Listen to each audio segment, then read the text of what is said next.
vamos falar dos aspectos de imagem dos meningiomas, que representam a segunda neoplasia mais frequente no adulto. Embora qualquer um possa ter um meningioma, a maior incidência ocorre em mulheres acima dos 40 anos, pois há um componente hormônio dependente em sua fisiopatologia.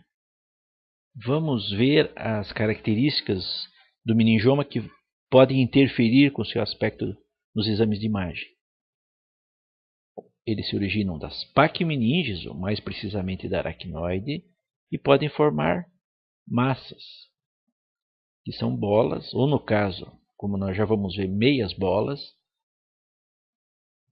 ou então eles podem infiltrar o osso ou a dura adjacentes, formando o chamado meningioma em placa. O meningioma é o exemplo clássico do tumor extraaxial, ou seja, do tumor que é originado fora do parênquima cerebral. Como são neoplasias benignas, de crescimento extremamente lento, os meningiomas vão comprimindo e deformando o parênquima cerebral como um dedo de luva. O fato de nascer das meninges, das pacmeninges, é responsável por duas características que são muito importantes nos exames de imagem. Primeiro, em pelo menos um dos planos de corte, eles vão aparecer como uma meia bola e não como uma bola inteira, como acontece nos tumores intraaxiais.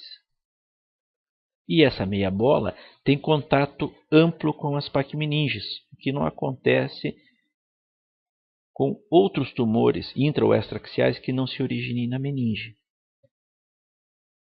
Então, basta lembrar onde nós vamos encontrar pacmeninges para procurarmos os meningiomas. Então, primeiro, eles existem nas convexidades, revestindo as convexidades internas da cavidade craniana, como nós vimos nesse caso. Existem também na base do crânio. E vejo que ele continua sendo uma meia bola, com um bordo reto em contato com a meninge.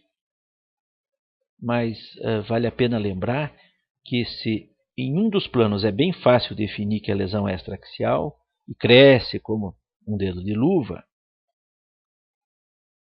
num corte em outro sentido, nós podemos ter a impressão que a lesão é uma bola inteira e ainda por cima que é intraaxial. Então, cuidado com esse aspecto dos exames em corte.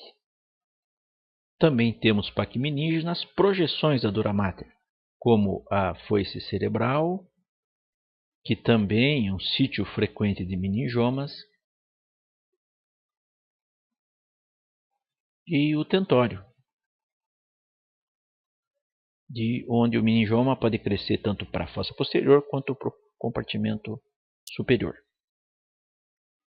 Fazendo um parênteses, um sinal útil para definir que o tumor é extraaxial é identificar um halo de líquor que contorna o bordo livre da massa. Então, vai aparecer com uma linha escura nas imagens ponderadas em T1 e branca nas imagens T2. Por isso, uma sequência hidrográfica como o CIS ou o Fiesta, com cortes muito finos, fortemente ponderada em T2, pode ajudar quando existe uma dúvida se uma lesão é intra ou extraaxial. Prosseguindo no nosso estudo de características, como os meningiomas são originados das meninges, seus vasos naturalmente não têm barreira hematocefálica. Isso faz com que os meningiomas apresentem um realce muito importante após a injeção do contraste. Isso pode ser visto na tomografia computadorizada e também na ressonância magnética. Outra característica muito importante é que eles são formados por uma grande quantidade de pequenas células, o que faz com que, ao contrário dos gliomas, eles tenham menos água que o parênquima cerebral. E os torna muito densos, ou seja, mais brancos que o parênquima na tomografia computadorizada. Já na ressonância magnética, eles costumam ter um sinal muito parecido com o córtex em todas as sequências pré-contraste. Vocês conseguem achar o meningioma? É difícil, né? Se ele não for grande o suficiente para deformar as estruturas vizinhas, é muito fácil não ver o meningioma num exame de rotina do encéfalo. Por isso, na ressonância magnética, principalmente, é indispensável injetar gadolínio quando se pensa no meningioma. Como vão crescendo lentamente, os meningiomas sofrem degenerações e apresentam com frequência calcificações grosseiras. Lembrando mais uma vez que as calcificações são muito fáceis de ver na tomografia, pois parecem imagens muito brancas, parecidas com o osso. Já na ressonância magnética, precisamos fazer sequências especiais, baseadas ou em T2 estrela ou na suscetibilidade magnética, para conseguir ver as calcificações como imagens negras. Estando fora do parênquima, seria de se esperar que o parênquima adjacente não apresentasse edema. Entretanto, por motivos ainda não totalmente estabelecidos, pode ou não haver edema vasogênico no encéfalo vizinho. Vejam, esse exemplo, 2 tumores com tamanho parecido, com posição parecida também, um cercado por muito edema e outro sem edema nenhum. Lembrando, mais uma vez, que edema significa mais água. Quando tem mais água, fica mais escuro na tomografia computadorizada e na ressonância magnética fica mais branco se usar imagens ponderadas em T2. E como o edema do tipo vasogênico, ele envolve a substância branca e polpa ou córtex, ou a substância cinzenta. Finalmente, uma característica quase exclusiva dos meningiomas e que pode ser muito útil para fechar o diagnóstico é a capacidade de causar espessamento do osso ou das meninges adjacentes. Nas meninges aparece a imagem chamada de cauda dural ou cauda do cometa, pois, como vocês podem ver, a meninge espessada saindo do tumor forma uma imagem que lembra um pouco um cometa.